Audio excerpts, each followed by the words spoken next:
नमस्कार, खबर सूत्र में आपका स्वागत है और मैं हूं आपके साथ साक्षी। चलिए बढ़ते हैं खबरों की ओर। देश की बैंकिंग व्यवस्था आज एक बड़े आंदोलन की गवाह बनी, जब बैंक उद्योग के सभी 9 अधिकारी कर्मचारी संगठन की संयुक्त मंच United forum of bank union के आह्वान पर सार्वजनिक, निजी, विदेशी, क्षेत्रीय, ग्रामीण और सहकारी बैंकों के 8 लाख से अधिक बैंक कर्मी एक दिवसीय राष्ट्रव्यापी हड़ताल पर चले गए। इस हड़ताल का एकमात्र और प्रमुख मुद्दा 5 दिवसीय बैंक कार्य समाप्ति की मांग है।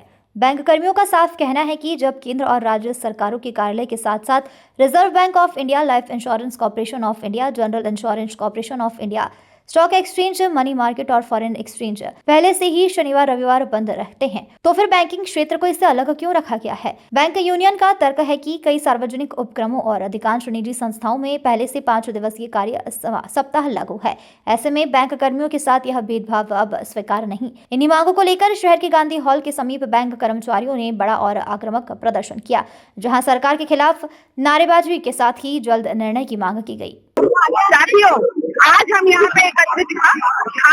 एकत्रित हुए हैं क्योंकि हमारी 1 दशक से जो डिमांड रखी गई है, 2015 में जब हमें 2 सैटरडे दिए गए, उसके बाद में हमने बाकी 2 सैटरडे की डिमांड भी करी थी, उसको पूरा नहीं करा गया। 2022 से 2024, 25, 26 3 साल से हमको लटकाया जा रहा है और हमको एक झुंझुने की तरह दिखाया जा रहा है और झुंझुना हमारे हाथ में दिया नहीं जा रहा है। इसको विद्रोह करने के लिए हम लोग उतना ही, जितना पब्लिक सेक्टर में कस्टमर सर्विस का इम्पोर्टेंस रखते हैं, पर हमारे कस्टमर भी आज हमारे साथ है और आज हमको बैंकों में देख रहे हैं कि हम लोग इतने प्रेशर के साथ सारे लोग कार्य कर रहे हैं। इसीलिए हम लोगों को फ्राइडे बैंकिंग जरूरी है और सारे सैटरडे का ऑफ हमें इनको देना पड़ेगा, सरकार को देना पड़ेगा। जिस द्विपक्षीय वार्ता का अगर कुछ सम्मान नहीं किया जाता है तो हम उसके लिए आवाज उठाएंगे और सारा देश आज पूरी आवाज अपनी उठा रहा है।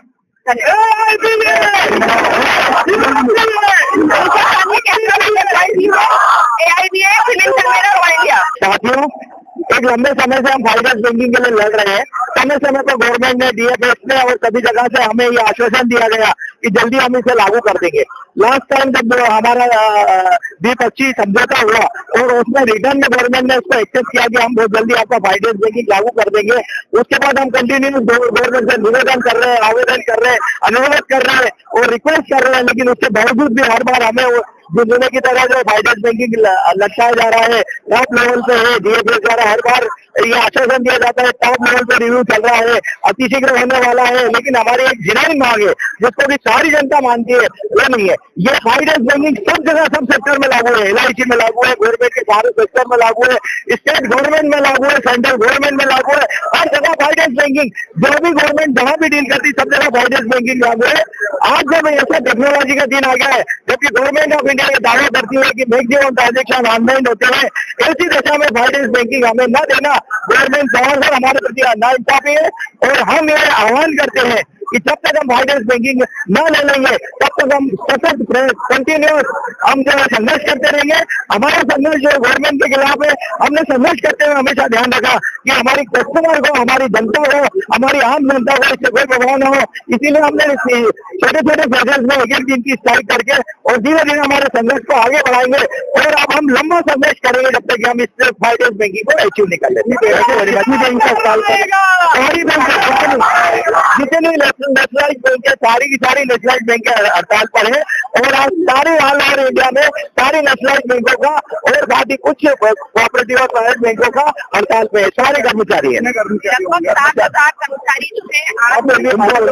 इंदौर में 7,000 के आसपास, लगभग के आसपास, एक जगह आंकड़ा तो नहीं है, लेकिन ये एक दिन की हमारी हड़ताल है, उसमें 7,000 के आसपास कर्मचारी नहीं मानी जाती, आगे मांगे नहीं मानी जाती है। तो हमारे यूनाइटेड फोरम के जो टॉप लीडर डिसाइड करेंगे, उसके बेस पे हम आगे कंटिन्यू संघर्ष करेंगे और अब जो हो सकती है आगे की और जो हमारी रूपरेखा तय होगी, उस रूपरेखा के हिसाब से हम बिल्कुल संघर्ष करेंगे। मेरा नाम Sanjay Goyal, CBI senior vice chairman.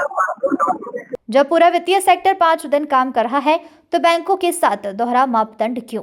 हम सिर्फ बराबरी और सम्मानजनक कार्य व्यवस्था की मांग कर रहे हैं। अब सवाल यह है कि क्या सरकार बैंक कर्मियों की इस एकजुट आवाज को सुनेगी या फिर देश की बैंकिंग व्यवस्था को ऐसे ही आंदोलन के भरोसे छोड़ दिया जाएगा? इंदौर से संजना प्रियानी की रिपोर्ट।